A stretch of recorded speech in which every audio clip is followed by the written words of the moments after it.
De lejos, porque tenía el color de la tierra del desierto, creí que era tan solo una extraña colinita de arena, pero al acercarme vi que era un ser humano sentado. Muy contento, pues llevaba mucho tiempo sin ver a nadie, le grité, pero no me contestó. Conforme me iba acercando, le gritaba, pero ni así recibí respuesta. Pero para entonces ya estaba suficientemente cerca como para ver que la boca del extraño estaba abierta, como si estuviera gritando. Entonces me detuve sobre la figura de una mujer desnuda, sentada sobre la arena y cubierta con una ligera capa de arena. Si es que alguna vez gritó, ya no podía hacerlo, pues estaba muerta, con sus ojos y su boca bien abiertos. Estaba sentada con sus piernas extendidas y abiertas, con sus manos recargadas sobre la tierra como si se hubiera muerto mientras trataba de levantarse. Toqué sus hombros arenosos, su piel era suave y todavía no estaba fría, lo que indicaba que había muerto hace poco. Apestaba, pues estaba muy sucia, pero sin duda yo olía igual y su pelo largo estaba lleno de pulgas de arena que si no hacían que éste se moviera era porque estaba muy enredado. Sin embargo, con un buen baño, ella habría sido bastante bonita, tanto de cara como de cuerpo, y era más joven que yo, sin tener signos de enfermedad o de lesión. Así es que yo estaba perplejo ante la causa de su muerte. Durante el último mes, había caído en el hábito de hablar conmigo mismo a falta de otra persona, así es que me dije con tristeza: este desierto está abandonado de los dioses o los dioses me han abandonado a mí. Tuve por un lado la suerte de encontrarme con lo que tal vez fuera la única persona existente en todo ese desierto y que resultó ser una mujer. Ella hubiera sido la compañera ideal para viajar, pero por desgracia ya es un cadáver. Si hubiera llegado un día antes, tal vez hubiera aceptado compartir mi viaje, mi cobija y mis atenciones. Pero como está muerta, la única atención que le puedo dar es la de enterrarla antes de que lleguen los buitres. Solté mi morral y mi bolsa de cuero con agua y comencé a excavar un hoyo en la arena con mi maquiahuitl, pero sentía como si me mirara con reproche, por lo que decidí que sería mejor acostarla para que descansara mientras yo excavaba su tumba. Dejé caer mi espada y tomé a la mujer de los hombros para acostarla de espaldas, pero me llevé una gran sorpresa. Resistió la presión de mis manos e insistió en permanecer en esa postura, como si fuera una muñeca cosida por medio para poder conservar esa posición. No podía entender la renuencia del cadáver, pues sus músculos no estaban tiesos todavía. Lo comprobé al levantar uno de sus brazos y encontrarlo bastante flexible. Traté otra vez de moverla y su cabeza cayó sobre uno de sus hombros, pero su torso no se movió. Entonces pensé algo muy loco. ¿Acaso los habitantes del desierto al morir echaban raíces para quedarse en un solo lugar? ¿Acaso esos habitantes no se convertían poco a poco en esos gigantescos cactus con figuras humanas? Retrocedí un poco para examinar el cadáver, que incomprensiblemente había resultado ser tan terco, y me volví a sorprender cuando algo me picó fuertemente en la espalda. Me volví y me encontré en medio de un semicírculo de flechas, todas apuntándome. Cada una de ellas estaba colocada sobre la cuerda tensa de un arco. Cada arco la sostenía un hombre ceñudo y enojado, y cada hombre vestía solamente un taparrabo muy sucio de piel desgarrada, una capa de mugre y unas cuantas plumas en su pelo sin brillo. Eran 9 hombres.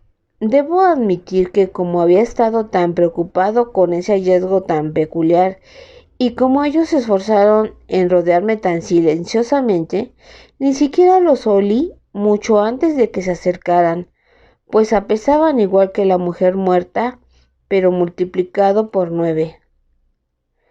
¡Chichimeca!, exclamé para mí, o quizá lo hice en voz alta. Lo que sí les dije fue: acabo de encontrar a esta infeliz mujer y solo trataba de ayudarla.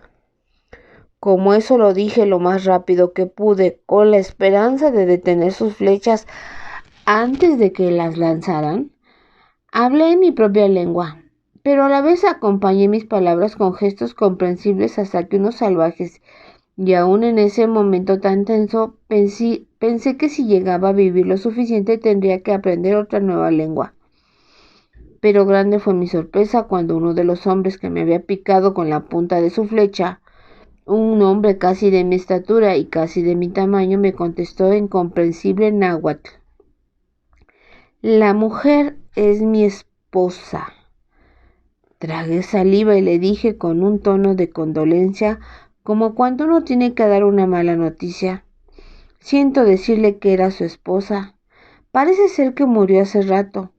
La flecha del chichimeca, mejor dicho, las 9 flechas seguían apuntándome. Rápidamente agregué: yo no fui la causa de su muerte. Ya la encontré así y no tenía ninguna intención de molestarla, aun si hubiera encontrado a la mujer viva. El hombre se rió roncamente, sin humor. Es más, continué diciendo, estaba a punto de hacerle el favor de enterrarla antes de que los buitres la despedazaran, e indiqué el lugar en donde estaba mi macahuitl. El hombre contempló el hoyo que había empezado a excavar, luego hacia arriba, en donde ya rondaban los buitres, y por último me miró fijamente, y su expresión de dureza se relajó un poco. Él me dijo: es usted muy amable, forastero, y bajó su flecha aflojando la tensión de su arco. Los otros 8 chichimeca hicieron lo mismo, y metieron sus flechas entre sus cabellos enredados. Uno de los hombres se empinó para recoger mi macahuitl y le examinó detenidamente, mientras otro empezó a registrar el contenido de mi morral. Quizás me robaron lo poco que llevaba, pensé, pero por lo menos parecía que no me iban a matar inmediatamente por ser un intruso. Tratando de seguir aparentando amabilidad, le dije al viudo: siento mucho su pena. Su esposa era joven y bonita. ¿De qué murió? De ser una mala esposa, me contestó melancólicamente, y luego dijo: la mordió una serpiente de cascabel. No vi ninguna relación entre esas dos frases y solo pude contestar: qué extraño, no parecía estar enferma. No. Sí se restableció del veneno, gruñó el hombre, pero antes, pensando que iba a morir, se confesó con la que come suciedad delante de mí. Lo único que confesó a Tlazolteotl fue que se había acostado con un hombre de otra tribu y luego tuvo la desgracia de no morir de la picadura. Movió su cabeza sombríamente y yo hice lo mismo, y él continuó: esperamos a que se recuperara, porque no estaría bien ejecutar a una mujer enferma. Cuando se alivió y estuvo fuerte otra vez, la trajimos aquí esta mañana para morir. Observé los restos preguntándome qué clase de ejecución se le pudo dar a la víctima sin que dejara ninguna huella, solo los ojos muy abiertos y también la boca en un grito silencioso. Ahora veníamos a quitarla de aquí, concluyó el viudo. Un buen lugar para ejecutar es muy difícil de encontrar en el desierto, así que no profanamos al dejar la carroña para atraer a los buitres y a los coyotes. Fue muy gentil de su parte, forastero, el haber apreciado eso. Dejó caer su mano amigablemente sobre mi hombro. Pero nosotros atenderemos a nuestro difunto y después tal vez quiera compartir nuestra comida en el campamento. Con gusto, le dije, y mi estómago vacío gruñó, pero lo que luego presencié me quitó el apetito. El hombre se acercó a donde estaba sentada su esposa y la movió de un modo que a mí jamás se me hubiera ocurrido. Yo traté de acostarla, pero él la sujetó por debajo de las axilas y la alzó. Aún así vi que se resistía y él tuvo que hacer un gran esfuerzo. Entonces se oyó un ruido horrible como cuando algo se destapa y se desgarra, como si la parte de abajo de la mujer efectivamente hubiera echado raíces en la tierra y se desprendió de la estaca sobre la que estaba empalada. Entonces comprendí por qué el hombre había dicho que un lugar de ejecución no era fácil de encontrar en el desierto. Tenía que haber un árbol con la medida justa, que creciera derecho y sin raíces que obstruyeran. Ese palo había sido un pequeño misquitl del grueso de mi brazo y cortado a la altura de mi rodilla, y luego punteado hasta hacer una punta filosa en la parte de arriba, pero sin pulir la madera. Me pregunté si sería el esposo quien tan delicadamente había posado a su esposa en ese artefacto y si lo había hecho poco a poco o de un solo empujón para que no sufriera mucho. Seguí pensando en eso, pero no hice ninguna pregunta. Al llevarme a su campamento, los 9 hombres trataron de que me sintiera a gusto allí y me trataron con amabilidad todo el tiempo que permanecí entre ellos.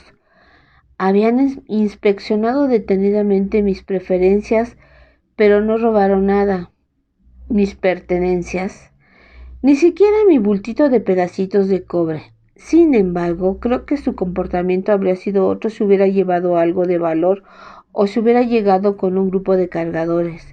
Después de todo, esos hombres eran chichimeca.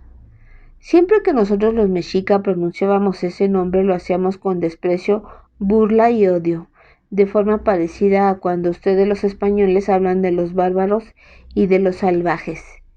El nombre chichimeca viene de la palabra chichiné, una de nuestras palabras que significa perro.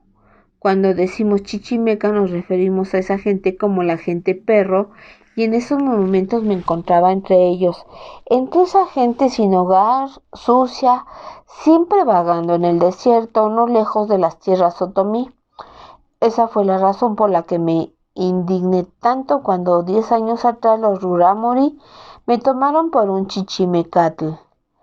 Despreciábamos bastante a los chichimeca que se encontraban en esas tierras, al norte, pero una creencia popular que todavía los había de un nivel más bajo. Se creía que todavía más al norte, de donde habitaba esa gente perro, había tribus desérticas aún más bravas o a las que les pusimos el nombre de Teochichimeca, o como dirían ustedes, gente aún más perra. Y en la región del extremo norte supuestamente vivían tribus todavía más peligrosas a las que nosotros llamábamos Sacachichimeca o como quien dice la más depravada gente perro. Sin embargo, debo decirles que después de haber viajado a través de todas esas tierras desérticas, jamás encontré esas tribus inferiores o superiores entre sí. Todos eran igual de ignorantes, sin posibilidad y con frecuencia inhumanamente crueles. Pero ese cruel desierto era el que los había hecho así. Todos vivían en una suciedad tal que repugnaría a cualquier persona civilizada o a un cristiano, y comían alimentos que revolverían el estómago a un hombre de la ciudad. No tenían casas, comercio o artes, porque continuamente se veían en la necesidad de vagar para arrancar del desierto el poco alimento que éste les daba. Aunque las tribus chichimeca entre las que viajé hablaban un náhuatl comprensible o algún dialecto parecido, no sabían el conocimiento de palabras ni tenían otro tipo de educación, y las costumbres y los hábitos de algunas de ellas eran repugnantes. Sin embargo, mientras habrían horrorizado a cualquier comunidad civilizada si alguna vez lo hubieran visitado, debo decir que los chichimecas se habían adaptado admirablemente a vivir en el desierto inclemente, y sé de muy pocos hombres civilizados que hubieran podido hacerlo. El primer campamento que visité, el único hogar que esa gente conocía, era un pedazo más del desierto del que se habían apoderado porque sabían que había una corriente de agua subterránea que les era accesible al excavar un poco en esa parte de arena. El único aspecto hogareño que tenía el campamento eran las fogatas prendidas para cocinar y alimentar a las 16 o 18 familias de la tribu. A excepción de las ollas y utensilios muy rudimentarios, no tenían muebles. Amontonadas cerca de la fogata se encontraban todas las armas que poseía la familia para cazar, así como todos sus aperos: un arco, flechas, una jabalina con su atlatl, un cuchillo para pelar, un hacha para cortar carne y demás utensilios. Pocas eran las armas que estaban bien punteadas o tenían filo de obsidiana, ya que esa piedra era muy difícil de encontrar en aquellas regiones. La mayoría de las armas estaban hechas de madera de Cuauhxeloni, ya que esa era tan dura como el cobre, y los chichimeca ingeniosamente le daban con fuego forma y filo. Por supuesto que no había casas de construcción maciza, solo 2 pequeñas chozas temporales que estaban construidas con palos de madera seca y sin mucho cuidado. Según me dijeron, en cada choza se encontraba una mujer embarazada esperando su alumbramiento, razón por la que ese campamento era más permanente que otros. Por permanencia entendían que podrían permanecer allí durante varios días en lugar de una noche solamente. El resto de la tribu no necesitaba de ningún albergue. Tanto hombres como mujeres y niños, hasta los más pequeños, dormían en el suelo, como yo lo había estado haciendo en los últimos tiempos, pero en lugar de acostarse sobre una cobija de suave piel de conejo, como la que yo tenía, solo usaban pieles de venado viejas y sucias. También la poca ropa que llevaban puesta era de diferentes pieles de animales: taparrabos para los hombres, blusas sin forma para las mujeres, hasta el largo de la rodilla. Los niños no llevaban ningún tipo de vestiduras, aunque estuvieran casi completamente desarrollados. Sin embargo, la cosa más fea de ese campamento era su olor, que a pesar de que se encontraba en campo abierto, era muy fuerte y penetrante, y esa pestilencia era despedida por la misma gente perro, pues cada uno de ellos era mucho más sucio que cualquier perro.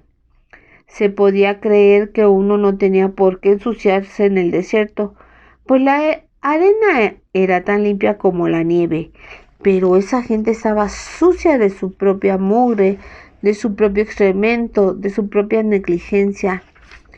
Dejaban que el sudor se secara en sus cuerpos y éste se incrustaba en las otras grasas y humores que el cuerpo normalmente despide en capas casi invisibles. Cada arruga y curva de sus cuerpos eran un patrón de mugre oscura: dedos, puños, cuellos, codos, las partes de atrás de las rodillas. Su pelo caía como en pedazos, no como hilos y pulgas y piojos, y caminaba entre toda esa pestilencia. La ropa de cuero que cubría sus cuerpos estaba impregnada de olores adicionales de humo de leña, sangre seca y grasa rancia de animal. El olor que representaba todo ese conjunto era algo agobiante, y aunque llegué a acostumbrarme a él, durante mucho tiempo me quedé con la opinión de que los chichimeca eran la gente más sucia que he conocido, y además la que menos interés tenía por su limpieza personal. Todos tenían nombres muy sencillos como Xochitl, Nacatl y Chachapa, que quieren decir cieno, carne y tormenta, nombres que con lástima veía que no tenían nada de común con sus dueños. Tal vez ellos los escogían para poder soñar y olvidar. Carne era el nombre del viudo que me había invitado al campamento. Él y yo nos sentamos cerca de una fogata atendida por varios hombres solteros y apartada de la de los grupos familiares. Carne y sus compañeros ya sabían que yo era un mexicatl, pero yo tenía la inquieta inseguridad de cómo referirme a su raza. Así que mientras uno de los hombres utilizaba un cucharón hecho de una hoja de yuca para servirnos un caldo indistinguible sobre un pedazo de hoja de maguey, dije: Carne, No sé si sabes que nosotros los mexica tenemos la costumbre de llamar chichimeca a toda la gente que habita en el desierto, pero sin duda os debéis llamar a vosotros mismos de otra manera. Indicando el montón de fogatas, dijo: los que estamos aquí somos la tribu de Cuexé. Hay muchas tribus en el desierto: Lapamé, Janambré, Hualahuicé y muchas otras más, pero efectivamente todos somos chichimeca, ya que pertenecemos a la raza de piel roja. Pensé más bien, tanto él como los demás miembros de su tribu eran de un color gris mugre. Carne, tomando otro bocado del caldo, agregó: tú también eres un chichimecatl, no tienes nada que te diferencie de nosotros. Me había dolido que los rarámuri me llamaran así, pero era aún más insultante que un salvaje del desierto reclamara parentesco con un mexicatl civilizado, aunque lo dijo de una manera tan casual que me di cuenta de que no lo había dicho con presunción. Era cierto que, debajo de su mugre, tanto Carne como los otros de Cuexé eran de complexión bronceada, parecida a la mía y a la de todos los que yo conocía. Las tribus y los individuos de nuestra raza pueden variar en tono de color, desde el más pálido de rojo bronceado hasta el pardo oscuro del cacao, pero por lo general piel roja era la descripción más adecuada. Así que entendía cómo esa gente ignorante, sucia y nómada obviamente creía que el nombre de Chichimeca era derivado no del chichiné, perro, sino de la palabra chichiltic, que quiere decir rojo. Para aquel que creyera eso, Chichimeca no era un nombre despectivo, sino que solo describía a cada ser humano que viviera en el desierto, en la selva, en cada ciudad civilizada del único mundo. Seguí alimentando a mi estómago agradecido, y aunque el caldo estaba lleno de arena, me supo muy sabroso y meditaba sobre los lazos entre las diferentes gentes. Era obvio que los chichimeca en algún tiempo habían tenido un contacto positivo con la civilización. Carne había mencionado la confesión imprudente de su esposa con Tlazolteotl en su lecho de enferma, por lo que me daba cuenta de que conocían a esa diosa. Más tarde supe que también adoraban a la mayoría de nuestros dioses, pero dentro de su aislamiento e ignorancia habían inventado un solo dios para ellos. Tenían la cómica creencia de que las estrellas son mariposas hechas de obsidiana y que la luz que brilla sobre ellas es solo el reflejo de la luz de la luna sobre sus alas de piedra brillante. Así es que habían concebido una diosa Izpapalotl, mariposa de obsidiana, a quien consideraban la más grande entre todos los dioses. Bueno, debo reconocer que las estrellas son espectacularmente brillantes en el desierto y que sí parecen alterar como las mariposas casi al alcance de las manos.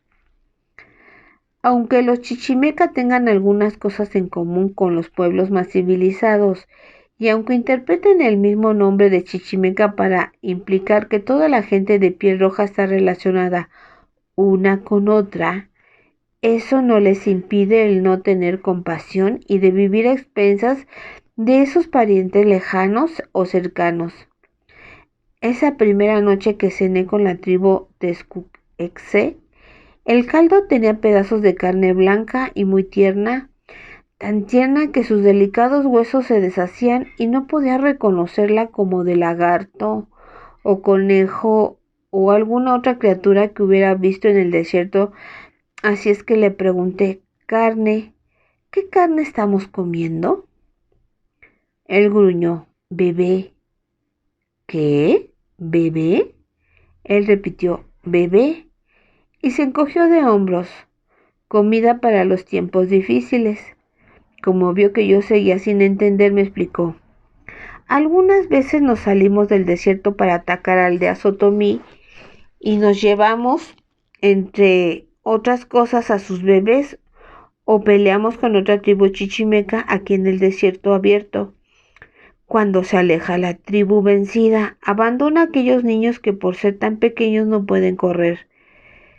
Como esos cautivos no nos sirven para nada, los matamos, les sacamos las entrañas y los curamos al sol o los asamos sobre un fuego de mezquite para que puedan durar mucho más tiempo sin echarse a perder. Pesan muy poco, así que cada una de nuestras mujeres puede cargar con facilidad 3 o 4 a la vez, colgados de un cordón amarrado a su cintura. Se llevan, se preparan y se sirven. Cuando, como este día, Mariposa de Obsidiana no nos manda animales para nuestras flechas. En sus caras, reverendos frailes, leo que esto lo ven como un crimen reprobable. Aunque debo confesarles que aprendí a comer cualquier cosa comestible con casi tanta satisfacción y con tan poco asco como cualquier chichimecatl, porque a lo largo de mi viaje por el desierto no conocí otra ley más grande que la del hambre y la sed. No obstante, no deseché del todo los modales y gustos diferentes del ser civilizado, ya que los chichimeca tenían otras costumbres alimenticias tales que ni la más grande privación me hubiera podido hacer participar. Acompañé a Carne y a sus compañeros durante el tiempo en que sus vagabundeos los llevaron hacia el norte, la ruta que yo llevaba. Luego, cuando los Tecuexé decidieron desviarse hacia el este, Carne amablemente me llevó al campamento de otra tribu, los Zacateca, y me presentó a un amigo con el que había sostenido batallas, un hombre llamado Verdoso. Así que me fui con los Zacateca mientras estos se dirigieron hacia el norte, hasta que también nuestros caminos se desviaron y Verdoso a su vez me presentó a otro amigo llamado Banquete de la tribu Jua. Así pasé de tribu en tribu, con la Toboso, la Iritila, la Mapimí, en el transcurso de todas las estaciones comprendidas en un año entero, y pude observar algunas de las costumbres más repugnantes de los chichimeca. En la última parte del verano y a principios del otoño, los diversos cactos del desierto dan sus frutos. He mencionado el gran cacto Quinametl, que se parece a un gran hombre verde con muchos brazos levantados, de la fruta llamada pitaya, que es reconociblemente sabrosa y nutritiva, pero creo que se le aprecia tanto porque es muy difícil de obtener. Como no hay hombre que pueda escalar un quinametl por la gran cantidad de espinas que tiene, la fruta solo se puede obtener con la ayuda de un palo o garrote muy largo o lanzándole piedras. De todos modos, la pitaya es una de las golosinas predilectas de los habitantes del desierto. Un lujo tal que se come 2 veces. Un chichimecatl, ya sea hombre o mujer, se comerá rápidamente esos frutos redondos enteros y con toda su pulpa, jugo y semillas negras, y luego espera lo que esa gente llama por el inic o me pisquitli o segunda cosecha. Esto es cuando los que comieron esa fruta la digieren y segregan el residuo, entre el cual se encuentran las semillas de pitaya no digeridas. En cuanto alguien ha vaciado sus intestinos, examina sus excrementos y busca en él las semillas y las recoge para comérselas otra vez con muchísimo gusto, masticándolas y saboreándolas para sacarlas todo el sabor y valor nutritivo que les queda. Si un hombre o una mujer encuentra algún excremento en el desierto en esa estación, ya sea de algún animal o buitre o algún otro ser humano, correrá a examinarlo y a buscar entre esa suciedad con la esperanza de encontrar alguna semilla de pitaya para apropiarse de ella y comérsela. Esa gente tiene otra costumbre que encontré todavía más repugnante, pero para poder explicársela debo decir algo antes. Cuando llevaba en el desierto cerca de un año y llegó la primavera. Yo me encontraba en ese tiempo entre las gentes de la tribu Iritila. Entonces vi que Tlaloc sí escupe algo de lluvia en el desierto, pues por espacio de un mes de 20 días llueve. Hay tanta lluvia durante algunos de esos días que los charquitos ya secos se convierten en torrentes de agua, pero la gracia de Tlaloc no dura más que un mes al año y la tierra rápidamente absorbe el agua. Por lo tanto, el desierto florece brevemente durante esos 20 días, con flores en los cactus y en los arbustos secos. También es cuando la tierra permanece lo suficientemente húmeda como para que el desierto dé una planta que no se ve en ninguna época del año, el hongo llamado Chichinanacatl, que es un honguito rojo de tallo delgado con granitos blancos encima. Las mujeres Iritila recogen con rapidez esos hongos, pero jamás los cocinaban con los otros alimentos que preparaban y se me hizo muy raro no verlos. Durante esa primera primavera húmeda, el jefe de los Iritila dejó de orinarse en el suelo como los demás hombres.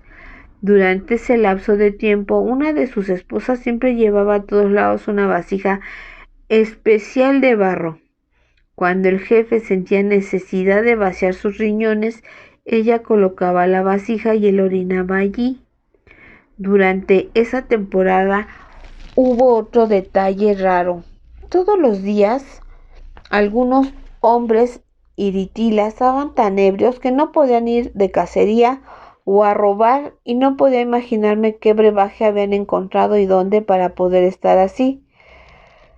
Pasó un poco de tiempo antes de que pudiera descubrir la conexión entre esos dos raros detalles. En realidad no había ningún misterio. Los hongos se guardaban para que solamente el jefe de la tribu los comiera, y quien lo hace tiene una combinación de borrachera y de deliciosas alucinaciones, como el efecto que da el peyotl. Ese efecto del Chichinanacatl solo disminuye un poco al ser comido y digerido, cualquiera que sea la magia que posee. Atraviesa el cuerpo humano directamente hasta llegar a su vejiga. Mientras el jefe se encontraba en un estado de constante alucinación, con frecuencia orinaba en su recipiente y su orina era casi tan potente y embriagadora como los mismos hongos. El primer recipiente lleno de orina se le daba a los sabios y a los brujos de la tribu. Cada uno se alborozaba por beber de allí y poco después se tambaleaban o se tiraban al suelo con una expresión de absoluta dicha. El siguiente recipiente lleno se repartía entre los amigos más cercanos del jefe. El siguiente era para los guerreros más grandes de la tribu y así sucesivamente. Antes de que transcurrieran muchos días, el recipiente estaba circulando entre los ancianos y los hombres de menor importancia y finalmente hasta entre las mujeres. Al fin casi todos los Iritila disfrutaban un momento de dicha antes de volver a esa existencia tan monótona que tenían que sufrir durante el resto del año. Hasta a mí me pasaron el recipiente como un gesto hospitalario con un forastero, pero con mucho respeto rehusé de tal delicia y nadie se sintió insultado o enojado de que no bebiera mi porción de esa preciosa orina. A pesar de las muchas privaciones que tenían los chichimeca, debo decir que esa gente del desierto no es del todo depravada y detestable. En primer lugar, poco a poco me di cuenta de que si estaban sucios, llenos de parásitos y apestosos, no era porque quisieran estar así. Durante los 17 meses del año, cada gota de agua que se pudiera secar del desierto, si no se bebía luego de pocas ávidas y sedientas, lo que sobraba se debía almacenar para el día en que no hubiera ni siquiera un cactus semihúmedo, y había muchos días como esos. La temprana temporada de primavera, escasa y fugaz, es el único tiempo en que el desierto proporciona agua suficiente como para darse el lujo de tomar un baño. Siguiendo mi ejemplo, cada miembro de la tribu Iritila aprovechó esa oportunidad para bañarse tan frecuentemente como les fue posible. y ya sin la mugre habitual que les cubre, los chichimeca se parecen a cualquier gente civilizada. Recuerdo que vi algo muy hermoso. Era casi el anochecer y vagaba a cierta distancia del campamento Eritila, cuando encontré a una mujer joven tomando lo que obviamente era su primer baño en un año, y se encontraba parada en medio de un pequeño estanque de agua formado por la lluvia en la cavidad de una roca, y estaba sola, y sin duda queriendo disfrutar del agua pura antes de que los demás también la encontraran y quisieran compartirla y ensuciarla. No hice ningún ruido, pero la observé con mi vidrio mientras se enjabonaba con la raíz de una planta de amoli y se enjuagaba repetidas veces despacio, como saboreando el novedoso placer de ese acto. Detrás de la muchacha, Tlaloc estaba preparando una tormenta hacia el este, construyendo un muro de nubes tan oscuras como una pizarra. Al principio la muchacha casi se perdía entre ese muro de tan oscura que estaba por tanta mugre, pero mientras se jabonaba y enjuagaba capa tras capa, su color natural aparecía más y más claro. Tonatiuh se ponía en el oeste y sus rayos asentaban el dorado bronceado de su cuerpo. En ese vasto paisaje que se extendía llano y vacío hasta donde se encontraba la pared de nubes oscuras, en el horizonte la mujer era lo único brillante. Las curvas de su cuerpo desnudo estaban delineadas por gotas brillantes de humedad. Su pelo limpio relucía y el agua que se salpicaba se rompía en gotas que centellaban como joyas. Sobre el fondo de ese cielo tormentoso, ella se distinguía entre los últimos rayos del ocaso, tan bella como un pequeño pedazo de ámbar sobre una tabla oscura. Había pasado mucho tiempo desde que me había acostado con una mujer, y aquella tan limpia y bella fue una poderosa tentación. Pero me acordé de otra mujer empalada en una estaca, y no me acerqué a su charco hasta que con verdadera pena de mi parte la muchacha se fue. Durante todos mis vagabundeos con las diversas tribus chichimeca me cuidé mucho de no jugar con sus mujeres y de no desobedecer las pocas leyes que tenían, ni ofenderles de algún otro modo, pues siempre me trataron como a un compañero nómada igual a ellos. Jamás me asaltaron o maltrataron. Me daban mi porción de lo poco que había para comer y de la poca comodidad que sacaban del desierto, a excepción por supuesto de las golosinas ocasionales que yo había declinado, como el elixir de la orina. El único favor que les pedía era información, lo que pudieran saber acerca de los antiguos aztecas y de su viaje hecho hacía mucho tiempo, y del rumor acerca de las provisiones y aprovisionamientos que habían enterrado durante su larga jornada. Carne de la tribu Texuec, casi como verdoso de la tribu Zacateca y banquete de la tribu Hua, me dijeron. Sí he sabido que tal tribu en una ocasión atravesó estas tierras. No sabemos nada acerca de ella, excepto que, como nosotros los chichimeca, llevaba poco consigo y no dejaba nada detrás. Era la misma respuesta desalentadora que había escuchado desde el principio de mi búsqueda y que seguí oyendo cuando les hice esa misma pregunta a los Toboso, a los Iritila y todas las tribus con las que viajé. No fue sino hasta mi segundo verano en ese maldito desierto, para entonces ya estaba harto de él y también de mis ancestros aztecas, que mi pregunta recibió una respuesta un poco diferente. Me encontraba en compañía de una tribu Mapimí, y su lugar de residencia era la región más caliente y seca de todas las que hasta entonces había atravesado.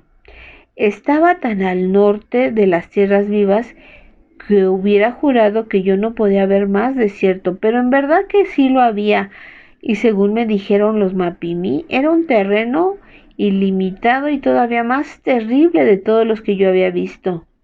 Naturalmente que esa información me llenó de angustia, así como también las palabras del hombre que contestaba mi ya vieja y cansada pregunta sobre los aztecas. Sí, Mixley me dijo, hubo una vez esa tribu e hicieron el viaje que describes, pero no traían nada consigo y no dejaron nada atrás cuando partieron. Terminé amargamente. A excepción de nosotros, me contestó el hombre. Durante un momento me quedé mudo, tratando de asimilar esa información. El hombre me sonrió con su boca desdentada. Se llamaba Patzcatl, que quiere decir jugo, por lo que su nombre parecía una ironía. Era el jefe de los Mapimi y era un hombre muy anciano, encorvado y seco por el sol. Él me dijo: hablaste del viaje de los aztecas que partieron desde su tierra desconocida llamada Aztlán, y hablaste de cómo llegaron a su último desierto muy al sur de aquí. Nosotros, los Mapimí y los demás Chichimeca, durante todas esas gavillas de años, hemos habitado estos desiertos y hemos oído rumores de esa ciudad y de su grandeza, pero jamás ninguno de nosotros ha llegado lo suficientemente cerca como para verla. Así que piensa, Mixley, ¿no te parece raro que nosotros los salvajes, tan lejos de Tenochtitlán y tan ignorantes de todo lo que representa, a pesar de eso hablamos náhuatl que vosotros habláis? Pensé en lo que me decía y contesté: sí, jefe Pascal. Me sorprendió y alegró ver que podía conversar con tantas tribus diferentes, pero no me detuve a pensar el porqué de eso. ¿Tú tienes alguna teoría que podría ayudarme a encontrar la respuesta? Más que una teoría, me contestó con cierto orgullo. Soy un anciano y vengo de una larga línea de padres que han llegado a vivir mucho tiempo. Pero tanto ellos como yo no siempre fuimos viejos, y en nuestra juventud éramos muy curiosos. Cada uno de nosotros hicimos preguntas y no olvidamos las respuestas. Así que todos aprendimos y repetimos a nuestros hijos lo que habíamos conservado en nuestra memoria sobre el origen de nuestra gente. Debo de agradecerle, venerado jefe, que quiera compartir su sabiduría conmigo. Quiero que sepas entonces, dijo el viejo Patzcal, que las leyendas hablan de 7 tribus diferentes, entre las que se encontraban tus aztecas, que partieron hace mucho de esa tierra del Aztlán, el lugar de las garzas niveas, en busca de un lugar mejor para vivir. Todas las tribus tenían los mismos lazos de sangre, hablaban el mismo idioma, reconocían los mismos dioses, observaban las mismas costumbres y durante mucho tiempo esa gente viajó junta amistosamente. Sin embargo, como puedes imaginarte, entre tanta gente y un viaje tan largo, surgieron fricciones y diferencias de opinión. A lo largo del camino, algunos se salieron de la caravana, familias, capuli, clanes enteros y hasta toda una tribu. Unos discutieron y se fueron, otros se detuvieron del cansancio tan grande y algunos se quedaron en algún lugar de su agrado. Me es imposible decir quiénes se fueron a tal o cual parte. Desde entonces, a través de los años, esas mismas tribus rebeldes se han desunido más y se han separado. Se ha sabido que tus aztecas continuaron su camino hasta donde ahora se encuentra su Tenochtitlán, y tal vez otros han llegado tan lejos como vosotros. Pero nosotros no estábamos entre ellos, nosotros, quienes ahora somos los Chichimeca.